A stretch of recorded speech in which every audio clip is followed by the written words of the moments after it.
Hi there. Welcome to That's English. So, have you lost any weight, Kieran? Yes, I've lost 4 pounds. Well done. Do you know 67% of men and 57% of women are overweight or obese in the UK? Our documentary today is about obesity and its causes. You'll hear about rationing after the Second World War, when food was very limited. When rationing ended, people indulged in food. Se pasaron comiendo. You'll also hear how overweight people can be shunned or stigmatised, rechazados. As you watch, see if you can answer this question. Which factors contribute to obesity? Obesity rates in the UK are the worst in Europe.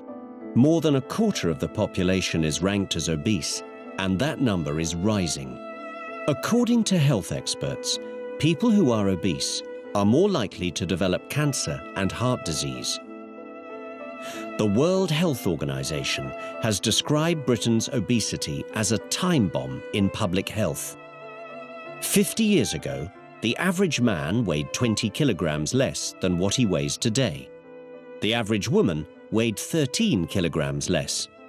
That's like carrying the weight of a 4-year-old child or a suitcase full of clothes. The National Obesity Forum estimates that half the UK population will be obese by 2050. Tam Fry is their chief spokesperson. He tells us why obesity has become such a big problem.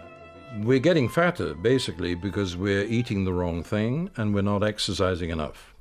And processed food is the killer. We take in all the calories and we do not exercise enough, which then confuses the balance between energy in and energy out. After the Second World War, certainly in the United Kingdom, we had strict rationing. And up until the point that rationing was finished, we were all slim people. Then after rationing came the food, and people started then to indulge themselves in food which they hadn't been able to access for the previous 15 years. Jason Parker is one of millions of overweight people in Britain today. He's struggled for years to keep his weight under control. All my life, I've been overweight. I've been given different food plans, diets, pills and potions. None of them seem to work. I've realised that there's a lot more to diets than just the food that I'm eating. Processed foods seem to be my enemy now. I'm finding the old-fashioned recipes are no longer there, and I'm eating ready meals packed full of food that isn't really food, just food-flavoured products. We live in an image society. If you don't fit into that image, you're not really fitting into society. People shun you, reject you. Being overweight puts a lot of stress on the body. But obesity isn't just a physical problem, it's a psychological problem too. The problem is worse the younger you are, because children are pretty horrid to other children. And if they see an obese child, they will tease them, stigmatize them. And that will induce in the individual a real sense of low esteem and self-worth. So the really important thing, in my estimation, is that we act as carefully as possible to prevent children from getting fat in the first place. Local initiatives have been set up to provide the public with advice on healthy diets and to get more people into the kitchen. Do you want to put everything? One such project is the Mini Cooking Club, run by Cecilia Bellier. The Mini Cooking Club was set up because there has been an extraordinary increase of obesity in the UK. There are a lot of healthy eating messages out there, very positive, but very little time and money is being spent in getting people back into the kitchen. Yeah. So what are we gonna do, Ben? Look. We need more hands-on work that teach people and families the benefit of a balanced diet and cooking skills. What we're trying to do is to discourage the consumption of fat, salt and sugars and make our meals in a much healthier way. You're gonna By gaining cooking skills, people would make better food choices, live longer, healthier and happy lives. You think we are gonna have the fire there? Health experts generally agree that an active lifestyle and sensible diet will help keep off the weight. But this doesn't mean you can't eat some of the things you like. In fact, some tests show that a glass of red wine and a bit of chocolate every once in a while can help to prevent diabetes, inflammation, heart disease and cancer. So there is some truth in the saying that a little of what you fancy does you good. At least it's acceptable to have the occasional glass of wine or piece of chocolate. What about our question? Which factors contribute to obesity?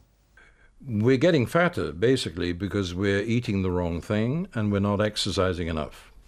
And processed food is the killer. So, eating processed food and not doing enough exercise can cause obesity. In the documentary, a man talked about living in an image society. We asked our international friends, to what extent do people in your country worry about their body image? I think people in America worry about their body image a lot. I think it's in the media and on television, it's very important for people to look beautiful and young. However, America also suffers from the largest cases of obesity. So you have both sides of the coin, I think. People in South Africa are very body conscious, especially in the Western community. They tend to like going to the gyms and fitness centres. They do like cosmetic surgery as well.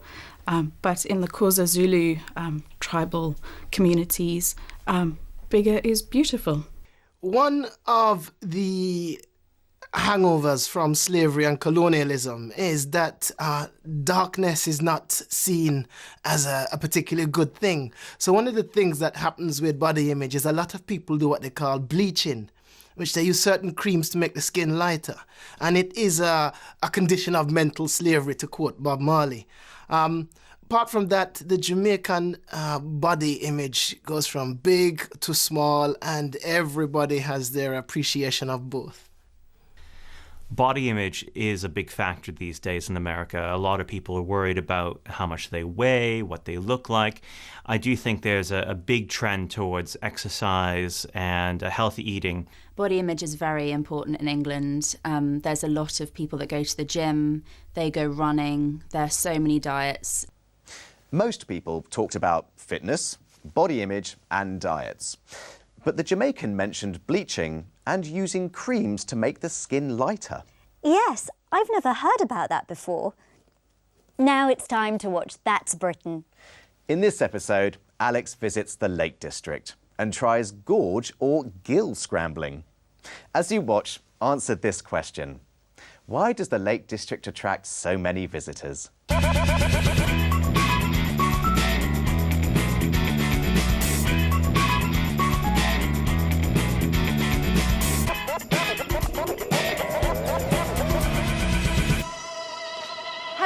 Today I'm in the Lake District, England's largest national park.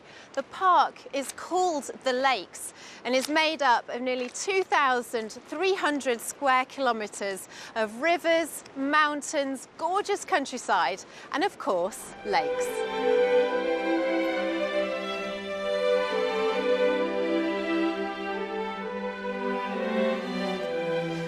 This is Tarn How. Now, a tarn is a small lake and it's the perfect place to see beautiful views of woods, waters and mountains. Now, all of the mountains have ancient lakeland names.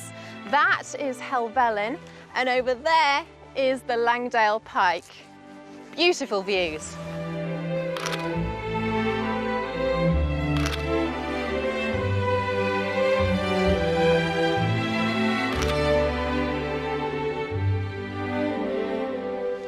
The village of Grasmere is close to the centre of the lakes, and as you'll notice, as well as tourists, families and local people, there's also a lot of people walking around looking very sporty.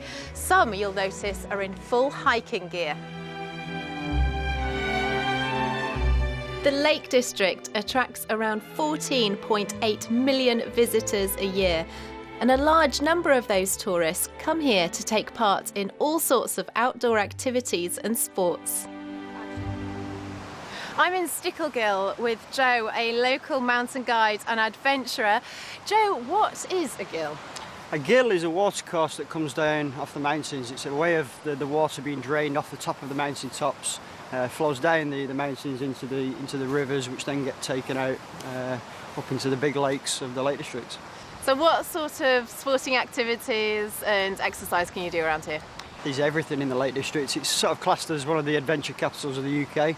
So we have a lot of rock climbing, especially in the Langdale Valley. We've got the gill scrambling. Anything you really can do outdoors, you can be done in the Lake District. We've got all the lakes, we've got all the kayaking and canoeing, as well as all the hill walking and mountaineering. What kind of activity have you got planned for me today? Today we're going to do an activity called gill scrambling, sometimes called gorge scrambling. I'm excited. Okay, let's do it.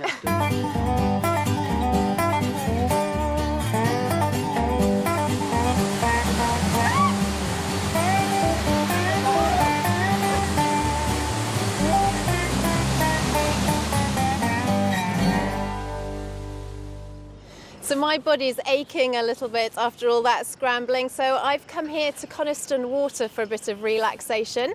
And I'm with Jack, who works here at Coniston. Now, Jack, can you tell me what kind of people come to visit? We get a large range of people down here. We get a lot of families, couples, younger groups coming up camping. And what kind of activities can you do out on the water? We offer quite a range of things. We've got motorboats for hire, rowing boats, canoes, sit on top kayaks, sailing dinghies, paddle boards. We've got bikes for hire, electric bikes. So we've got lots of things for people to do. Definitely a lot of activities there. So what kind of boat do you think I should go out on today? Well, saying that you're quite tired and it is quite windy today, so I'd advise you going out on a motorboat and get a bit of relaxation in, yeah. Oh, that sounds great. Okay, cool, let's do it. This is the perfect place to discover the lake and enjoy some peace and tranquility. What a view.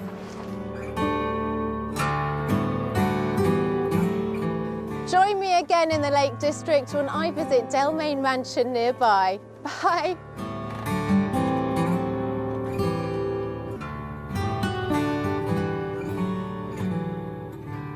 What a beautiful place. Did you answer the question? Why does the Lake District attract so many visitors? 2,300 square kilometres of rivers, mountains, gorgeous countryside, and of course, lakes. So we have a lot of rock climbing, we've got the gill scrambling, we've got all the kayaking and canoeing, as well as all the hill walking and mountaineering. So it's a very beautiful area and you can do a lot of different outdoor activities such as rock climbing, kayaking and canoeing. I think I'll go there this summer. Right, that's all we've got time for today. See you again soon. Bye. Bye-bye.